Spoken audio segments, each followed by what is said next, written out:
Hello बच्चों, वागलेस classes में आप सबका स्वागत है।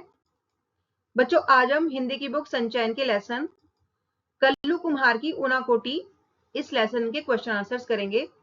बच्चों, इस लेसन की रीडिंग हम अपनी पिछली वीडियो में कर चुके हैं, तो चलिए शुरू करते हैं इसके क्वेश्चन आंसर्स।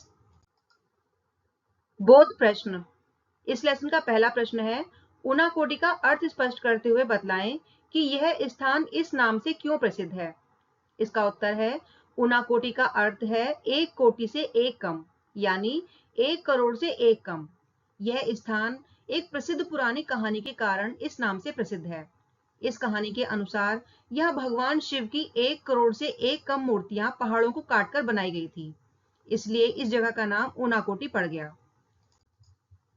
अगला प्रश्न है, पाठ के संदर्भ में ऊनाकोटी में स्थित गंगावतरण की कथा को अपने शब्दों में लिखिए।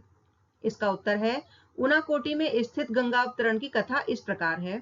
ऋषि भगीरथ की प्रार्थना पर गंगा नदी स्वर्ग से पृथ्वी पर आने वाली थी। देवताओं को डर था कि जब गंगा तेजी से पृथ्वी पर गिरेंगी तो उसके जोरदार धक्के से धरती धंसकर पाताल लोक में ना चली जाए।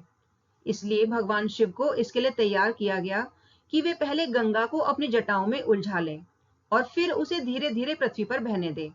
ऊनाकोटी में शिव का चेहरा एक बड़ी चट्टान पर बना है और उनकी जटाएं 2 पहाड़ों की चोटियों पर फैली हैं, जो इस कथा को दर्शाती है। अगला प्रश्न है, कल्लू कुम्हार का नाम ऊनाकोटी से किस प्रकार जुड़ गया। इसका उत्तर है, कल्लू कुम्हार माता पार्वती का भक्त था और वह शिव पार्वती के साथ कैलाश पर्वत जाना चाहता था। शिव ने उसे कैलाश ले जाने के लिए शर्त रखी कि उसे एक ही रात में शिव की 1 करोड़ मूर्तियां बनानी होंगी। कल्लू ने मूर्तियां बनाई, लेकिन जब सुबह हुई तो गिनती में वे 1 करोड़ से एक कम निकली। शिव ने कल्लू से पीछा छुड़ाने के लिए इसी बात का बहाना बनाया और उसे उसकी अधूरी मूर्तियों के साथ ऊनाकोटी में ही छोड़ दिया। इस घटना के कारण ही कल्लू कुम्हार का नाम ऊनाकोटी की मूर्तियों के निर्माता के रूप में हमेशा के लिए जुड़ गया।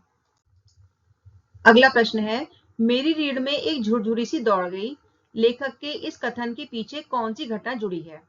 इसका उत्तर है, लेखक जब राष्ट्रीय राजमार्ग 44 पर सीआरपीएफ की सुरक्षा में काफिले के आगे आगे चल रहे थे, तब एक सीआरपीएफ जवान ने उनका ध्यान निचली पहाड़ियों पर रखे गए 2 पत्थरों की तरफ खींचा।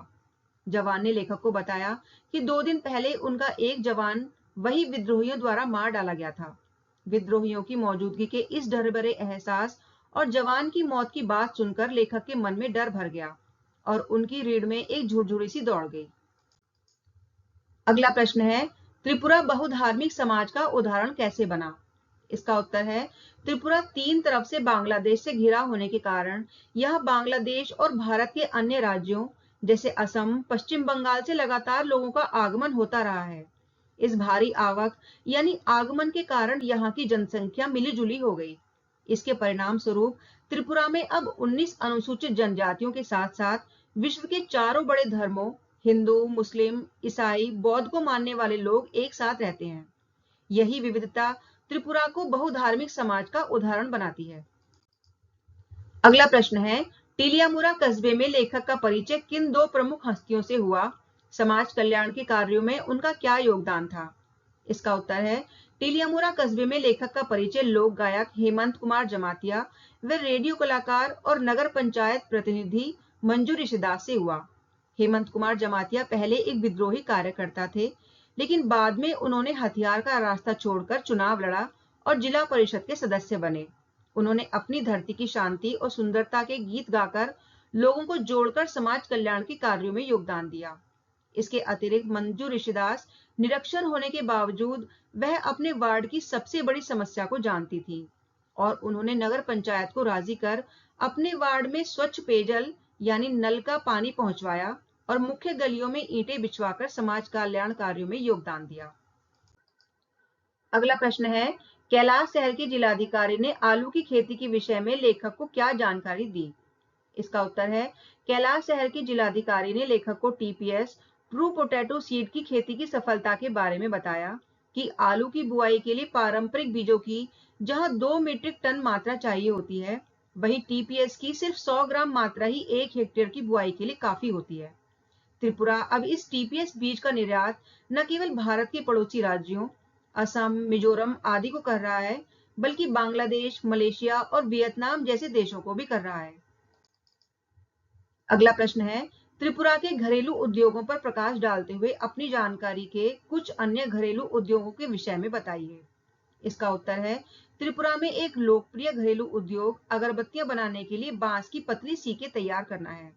ये सीकें बाद में अगरबत्ती बनाने के लिए कर्नाटक और गुजरात जैसे राज्यों में भेजी जाती हैं। कुछ अन्य घरेलू उद्योग हैं।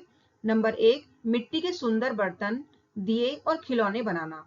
नंबर 2, ग्रामीण क्षेत्रों में टोकरियां या चटाइयां हाथ से बनाना। नंबर 3, कपड़े पर हाथ से सुंदर कढ़ाई करना। और नंबर 4, पापड़, अचार और जैम आदि खाद्य सामग्री को घरेलू स्तर पर बनाना। तो बच्चों, इस तरह से इस लेसन के क्वेश्चन आंसर्स यहीं पर समाप्त हो जाते हैं। मैं आशा करती हूँ आपको सभी प्रश्नों के उत्तर समझ में आए होंगे। अगर आपको ये वीडियो पसंद आई है तो वीडियो को लाइक और शेयर करें और चैनल को सब्सक्राइब करना बिल्कुल ना भूलें, जिससे आने वाली वीडियोस आप तक पहुंच सके। Thank you.